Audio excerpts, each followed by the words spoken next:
Welcome back to Math Zen, everyone. Today's video is going to cover Topic 1, Lesson 6, which is all about rounding decimals. Let's get into it. All right, on this slide, you are going to be introduced to Topic 1, Lesson 6, which is all about rounding decimals. And thankfully for you guys, this is a very, very easy topic. So, what you have to do when you're rounding with decimals and with whole numbers is all you need to know is your place value positions. You need to know the names of the positions. You don't need to know how to add, subtract, multiply, or divide, none of that. So, for this example, it tells us that we are going to round this decimal 2 and 487 thousandths 3 times. We're going to round it once to the ones place, we're going to round it again to the tenths place, and we're going to round it again to the hundredths place. So for the first part, what you do to round to the nearest ones place, you literally in your mind, you start at that place value, you start at the ones, and you physically look to the digit to the right of that. If the digit to the right is 4 or less, meaning if the digit is 4, a 3, a 2, a 1, or a 0, you leave the beginning place value digit alone and turn the rest of the digits into zeros. So since this 4 is 4 or less, we leave this a 2 and turn the rest to zeros, which is why our first answer down here is 2.000. Now for the second part, we need to round to the nearest tenths. So we start at the tenths place and we physically look at the digit to the right of that. And in this case, this digit is 5 or more. And what that means is it can be a 5, 6, 7, 8, or 9. So this being an 8 causes the beginning digit to turn into a 5. And again, everything after that turns into a 0. So our second answer down here is 2 and 500 thousandths. And our final place value is the hundredths place. So we are going to underline in our minds or imagine that that's where we're starting. And we are going to look directly to the right. And since this 7 is 5 or more, we would bump this 8 up to a 9, giving us our final rounded answer of 2 and 490 thousandths.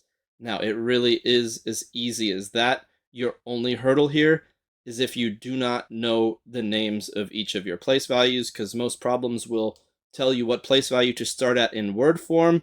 Some of them, as you'll see on the next screen, are as easy as the underlined digit. They literally give it to you. So again, this lesson should not be too difficult. On the next slide, we're going to practice some of the problems that you're going to see throughout the lesson.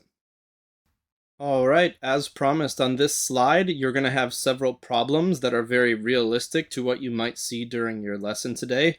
And I'm going to walk you through how to go about answering those. So for numbers 1 through 4, the directions are very simple. It says round each number to the underlined place value. So they've underlined the place value for you. So we're going to start here in the tenths place, and we're going to look directly to the right. That 9 is 5 or more, which means we need to bump the 6 up to a 7, which gives us a final answer of 700 thousandths. Number 2, they've underlined the digit in the hundredths place. So we look over here to this 5, which is directly to the right. And since this is 5 or more, we bump this 3 up to a 4, giving us a final answer of 1 and 940 thousandths. Number 3, they've underlined the digit in the ones place, so we look at the digit directly to the right. This 7 is 5 or more, so that means we bump this up to a 4, giving us a final answer of 4. And our last one here is a little tricky because there is no value in the tenths place. However, when you're rounding, that doesn't matter. It's the digit to the right that unlocks it. So since this digit to the right is 5 or more, this 0 becomes a 1, giving us a final answer of 100 thousandths. Now, for the next question, it says round this number, and the number is 2 and 689 thousandths to the nearest ones place, tenths place, and hundredths place. So for the first one, we're going to, in our head here, we imagine to underline the ones place, and we look to the right. So since this digit is 5 or more, the 2 becomes a 3, which is our first answer down here of 3. Next, we have the tenths place. So again, we underline this in our mind. We look over here to the right, and since this is 5 or more, we bump this 6 up to a 7. And for the last piece here, the hundredths place, in our minds, we underline this 8, and we look to the right, and since this is 5 or more, this 8 becomes a 9, giving us this as our final answer, which is 2 and 690 thousandths. Now, moving on to the next slide, it's going to be your turn to practice problems just like these, but you got to do them on your own. Alrighty, it is now that time of the lesson where you get to try several of these problems on your own. Now would be a good time to pause the screen so you can solve them on your own before I do. Good luck. Let me try to figure this out. Alright, now that you've given yourself an opportunity to solve these problems on your own, let's go ahead and compare our answers to see how you did. For number 1, your correct answer should be 1.100. For number 2, you should have 0.990. For number 3, you should have gotten just regular old 3 or 3.000. And for number 4, you should have gotten 0.500. Now the next one, it says round this number 3 and 727 thousandths to the nearest ones, tenths, and hundredths. So first of all, you should have gotten 4 for your first part. Then you should have gotten 3.700. Then for the last part, you should have gotten 3.730.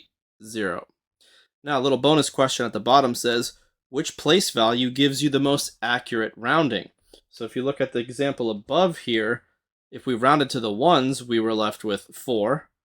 Then we were left with 3 and 700 thousandths. And for the last one, we were left with 3 and 730 thousandths. That's very, very close to our original number. It's literally only 3 thousandths away. So the correct answer here should be the hundredths place value. So if you got all of these questions right, you are well on your way to becoming a master at rounding whole numbers and decimals. Great job today. Great work today. I hope you're finding that rounding numbers is a piece of cake. Just know your place value names, and remember, it's the digit to the right that always unlocks the rounding. That's all for today. As always, don't forget to find your Math Zen.